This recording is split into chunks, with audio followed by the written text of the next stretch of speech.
Hey everybody, this is Alchemisted, and this is the first audio log I've done in quite some time. I'm back, more or less. Not quite at 100%, but getting there.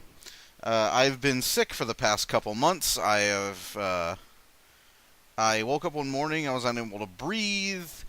We know what caused it, but in the process of breathing, I took some got a little bit sore in the back of my throat.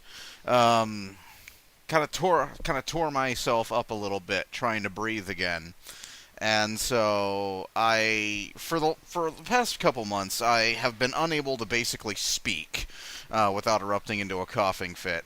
I'm used to getting ill this time of year. Not used to that. This was a new experience and one that I'd rather not repeat. But we know what caused it. It's nothing serious. At least we don't think it is. But it's apparently something I'm going to have to get used to because quite a few people have this problem as well. And as I get older, I'm just going to have to start dealing with it. So I'm not quite at 100% yet, but I will get there. And yeah, that's where I've been. So I've been enjoying a sort of extended summer vacation from recording. Because when you're like pushing yourself to do a weekly update for like as long as I've been, like a couple of years at least, trying to update once a week for a couple of years, you hit burnout basically. And I think by the end of the last season of Rise of the Red Shirt, I had hit that point, and that's why my updates have become so infrequent, because I have fun recording games, but I was at the point where it was just busy work and not enjoyable. So I kind of needed to take a step back for a while and walk away and do other things and just be, you know? Still coughing. So that's what I've been up to. I've been enjoying this sort of vacation from Let's Playing. I've been taken this opportunity to actually play and enjoy some games that I've really wanted. Got Skyrim Legendary Edition for the PC, played the hell out of that, or trying to, between installing mods and making sure they work. At some point, I'm going to like have to stop installing the mods and start actually playing the game, but checking out all the mods is kind of half the fun of getting Skyrim for the PC.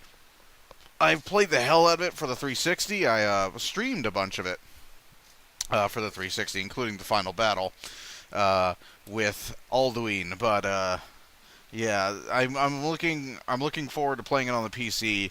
And I guess one of the reasons I'm installing so many mods and taking so much time with it is because I want the PC version to be a completely different experience from what I already experienced on the console.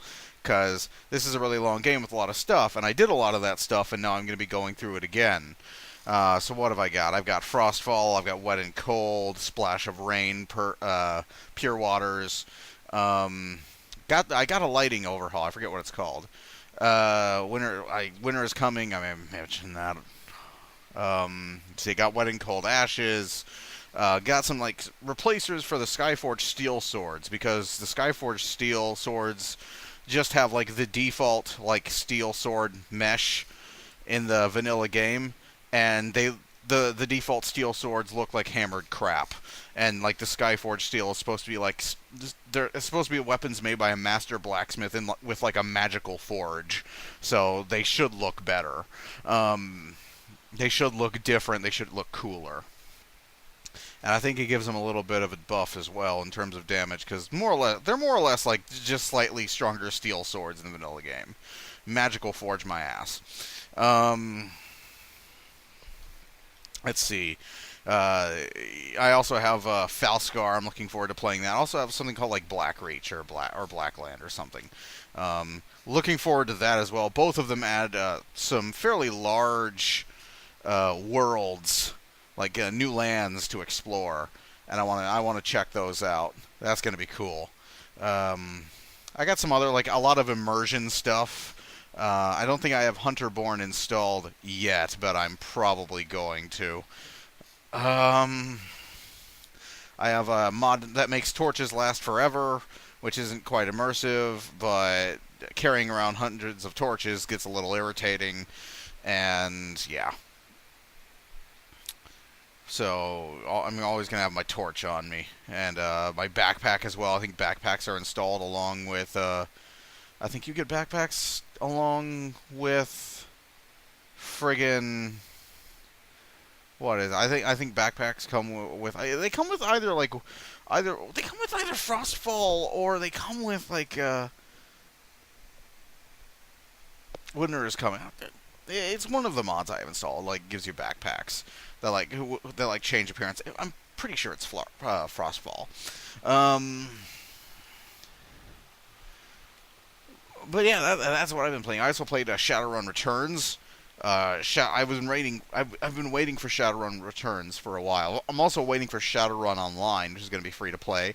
I'm really looking forward to Shadowrun Online. Shadowrun Returns is set in the classical era of Shadowrun. It's first edition, basically. It's the first edition time period. So you've got like Telestrian, you've got it's before like the whole Renreiku shutdown thing happened. So you got like Cyberdecks, you got like all that cool stuff. You don't have like wireless deckers, like you have later on. It's all like it's first edition Shadowrun with a few tweaks to make it work in like a turn-based RPG. And I do intend to play through this game. It both satisfies my criteria for being a classic game that's sort of faded into history, and it also doesn't. And I'll explain more about that later. And well, fuck it, I'll just explain it now. It's in the style of old school computer RPGs. If you played like Baldur's Gate or Neverwinter Nights, you pretty much know where this game is coming from. Also, if you played the old XCOM games, or even better, if you played XCOM Enemy Unknown, because this game utilizes a cover system, and it takes quite a few cues from XCOM Enemy Unknown. The original XCOM maybe to a lesser extent, but the place where it really takes its cues, and this is something that not a lot of people know, there was a Shadowrun game for the Sega CD, and that's where this game takes its cues from the most. It was a turn-based strategy game. It was not dissimilar to Front Mission in that you had like portraits talking, and then you had, like the turn-based like strategy. But it actually takes quite a few cues from that game, and it's a game that not many people have seen or even heard of. But if you've seen it played, and then you look at Shadowrun Returns, a lot looks very familiar.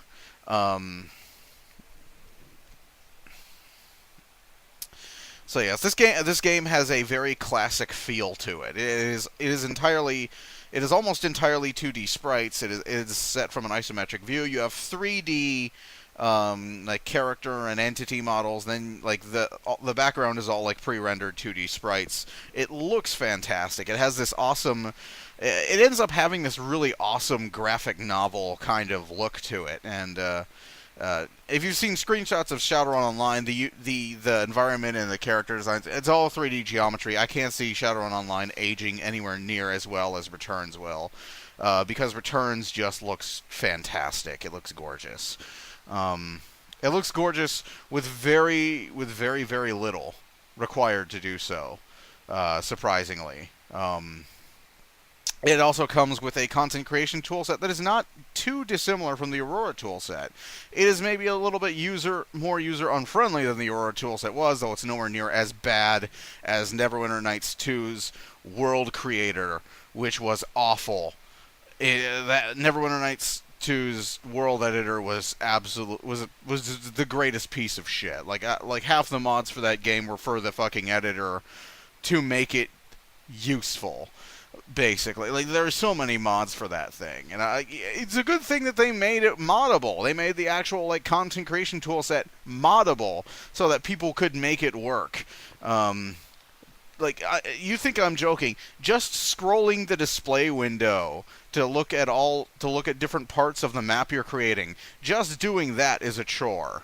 Okay? They made the simplest things hard.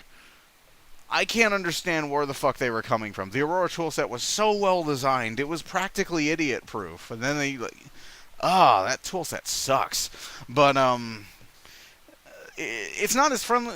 The Shadowrun Returns editor isn't nearly as user-friendly as the Aurora toolset, but it's still one of the better content creation tools I've used. I'm working on a module. It's slow going, but I do intend to release it. I'm intending for it to be like a sort of starter module adventure, and maybe I'm being a little bit too ambitious with what I want to do with it, but I don't intend to release it anytime soon. I intend to take my time with it and just have a little fun with the editor and what it can do, and sort of use this module as a way to learn it. So yeah. And I may push out an alpha every now and then, so if you play Shadowrun Returns, keep your eyes out. The module itself is called Wasteland Rumble, and bonus points if you get that reference. Back to playing STO. I actually stopped playing Star Trek Online for a while, because of the whole ARC debacle. And if you don't know what ARC is a content delivery platform, not too dissimilar from what NCSoft pushed on people, trying to get them to play Ion and not City of Heroes, before they finally just killed City of Heroes. There was a very vociferous reaction to ARC. Not at all positive. There were a lot of unanswered questions about ARC. The dev blog that Perfect World released did not help, because it answered questions nobody was asking, more or less, and the questions people were asking were notably absent. There is still this dangling implication that at some point you will not be able to download and install Star Trek Online through Steam. And this is what I'm recommending. Because if you want to play Star Trek Online now, you are required to download and install ARC. And given the choice, my feelings towards Steam are well known. I've made them well known in the past. I've had my differences with Steam. That is fact. It is on record.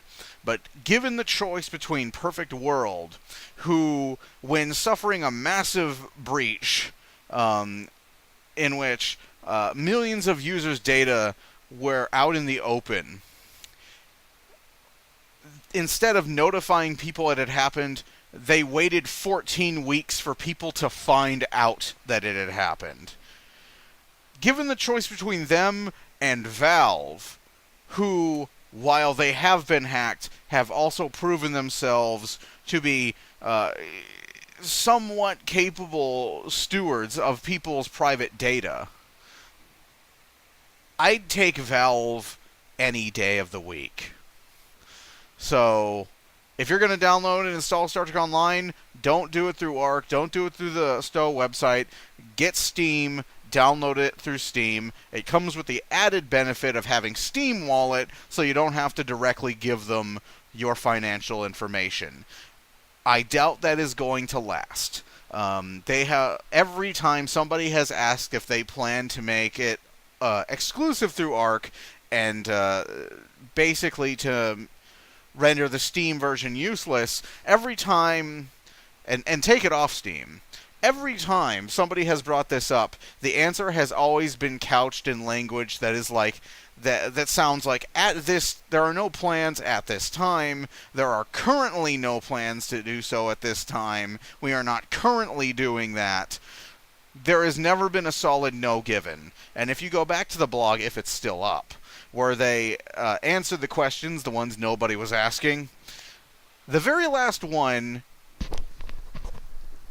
is a genuine answer to a question.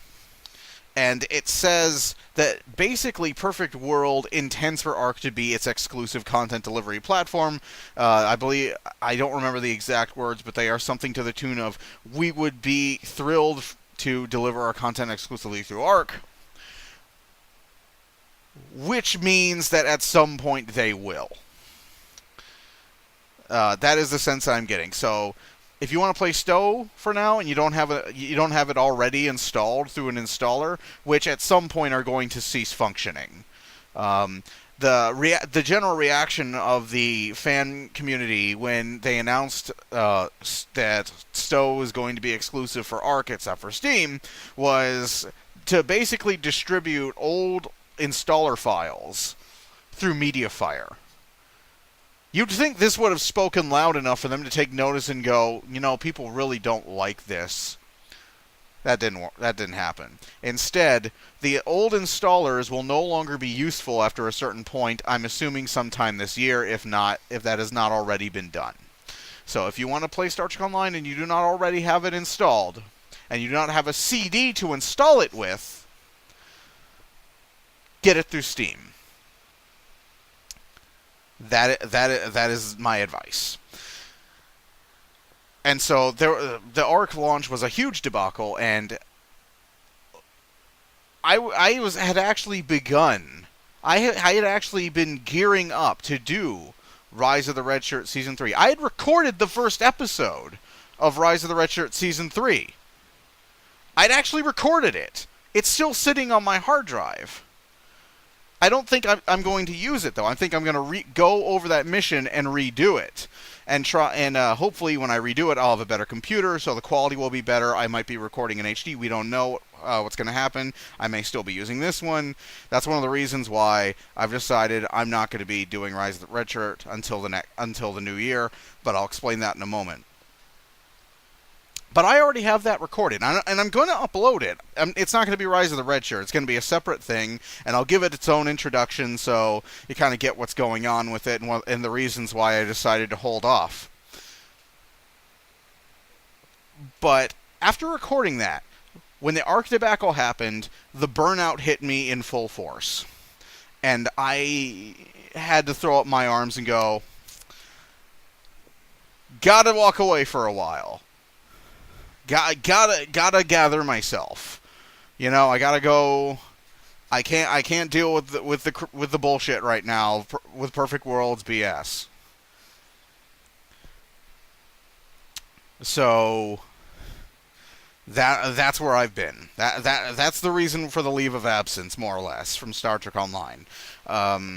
It's also one of the reasons that burnout, as I explained, is also one of the reasons why updates have been so infrequent.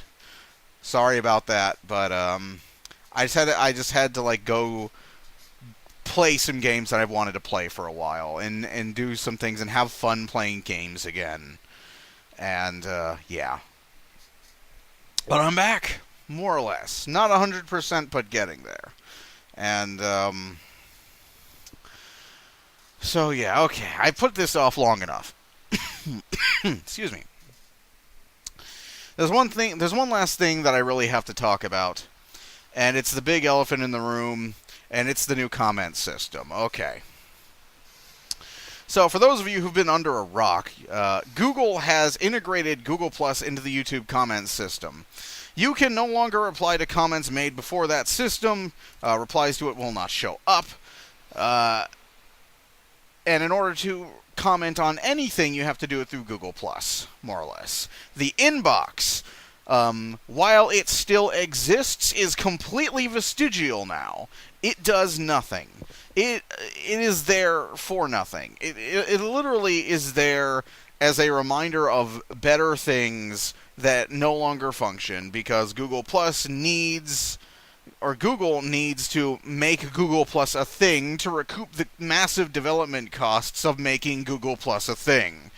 That is the entire reason. Some people say that Google is doing this to clean up the YouTube comments. Even if that were, not only is that not true, even if it were, it's failed spectacularly. Just like a casual stroll through YouTube reading the comments left since the transition will tell you that. It is, if that were the intent behind this, it failed. It failed majestically. But that's not the reason why they did it. They did it to try and save a failing, justifiably failed attempt at social networking.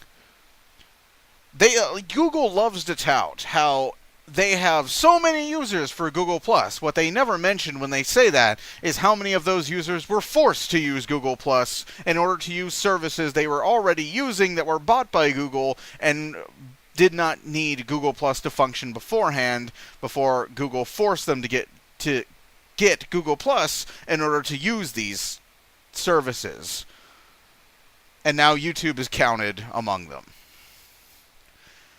They can say, we've got so many members on Google+, but how many of those members are active users of Google+, who wanted to use Google+, and how many of those users were forced to use it in order to use services they already had?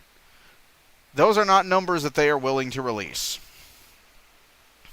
In fact, they stopped releasing numbers. They stopped releasing major numbers on Google Plus's services and its status a while ago. Mostly what you get now is spin. And that means Google Plus is failing horribly. This is their attempt to save it. Now, there are so many news, like the ongoing drama regarding the YouTube comments has been covered by ABC, NBC. It's been covered by PC World. It's been covered by Tech Dirt. It's been covered by a bunch of different people. We've seen Huffington Post, The Guardian UK, just so many different sources. There's actually an ongoing petition, and the number that all of these news sites cite when they talk about the petition is that it has finally reached 50. That is false. That is incorrect. It is inaccurate. It has not finally reached 50,000 signatures as of this day, as of November the 12th. It has reached nearly 100 signatures as of November the 12th. It is hovering on the verge of 100 signatures, of 100,000 signatures as of November the 12th. There's a link to my site, my Sci-FiVERSUS. There is a link to the petition there. Go there. From now on, do not comment on my videos. Like if you like them. Subscribe if you like my videos. But comment on the website. Because on the website, and I'll provide the link in the description below, on the website, I can reply to you.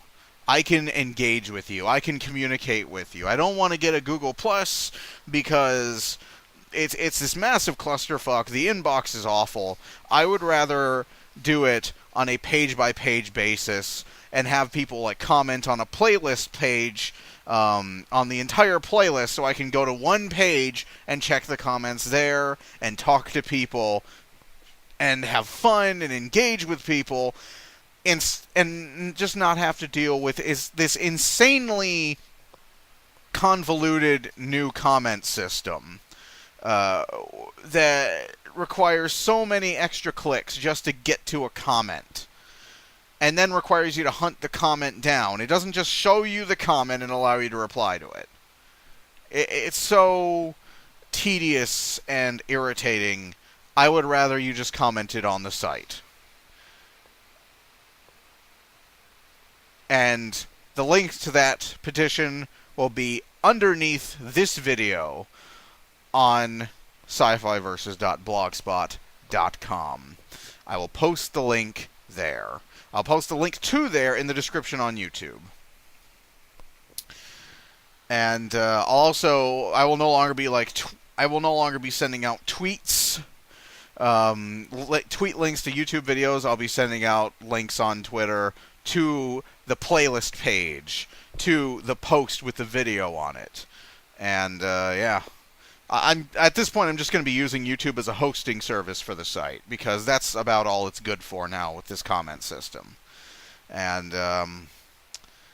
yeah, don't comment on my videos on YouTube. Do it on the website, scifiversus.blogspot.com. Yes, and I'm aware that's a Google service as well. Depending on how Google handles this situation, depending on whether they start requiring Google Plus for Blogger, maybe migrating to a new site again, Massive pain in the ass if I have to do that. Not looking forward to it. But if they force everybody, I don't want people to be forced to have a fucking Google Plus account in order to comment on scifiversus.blogspot.com. You can be as anonymous as you want in the comments, so feel free to go there. Even if you don't want to use a handle, even if you don't want to like use your actual handle, feel free to comment. I'd love to have you. Basically that. So, yes, that's about the size of where I am right now. Resident Evil 4 will be coming soon. In the meantime, I'm going to start, because Blip TV is starting to shut down channels that aren't living up to Blip TV's monetary expectations. I'm starting to upload, or I'm going to be uploading my Castlevania Symphony of the Night playthrough through Thanksgiving. That's going to be the November updates. Is all the Symphony of the Night stuff.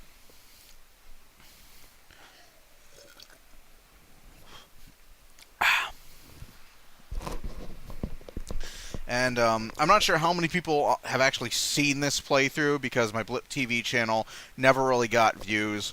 The reason why I uploaded it to Blip TV and not to YouTube was because I was kind of like, there had been a lot of problems with people playing this game on YouTube years ago. Over the Gun had been forced to take it down. Cloud8745 had been forced to take it down. There were takedown notices. There was people getting flagged over it. There was all kinds of stuff going on. And I wanted to sort of play it safe. So I uploaded them to Blip instead. And I'm bringing them over here now. I'm bringing them back to YouTube. I'm bringing them to YouTube. They were never on YouTube before. But I'm just going to upload those. And then I'm going to be doing something special for December. Maybe. More on that later. But there's something else which may affect my update schedule coming back. And I'll elaborate that as that situation develops. Or if it develops at all. But yeah, I'm going to be uploading Symphony of the Night for November, so that'll be my those will be my November updates through Thanksgiving. Give myself a little bit more time to enjoy the holidays with my peeps back at home. And then I'm going to be doing something special for December. Something I wanted to do a couple years ago, but I got sick as a dog, and I couldn't do it at that time. I couldn't speak at that time. Hopefully I don't get sick again this holiday season. I usually only get sick once, and then I'm good. Hoping to keep that streak alive. I didn't get sick in December last year, so who knows? Who knows, indeed. So but until then, I will be uploading some random footage. Nothing official, nothing that's part of an official playthrough. Really, just me screwing around and having some fun. And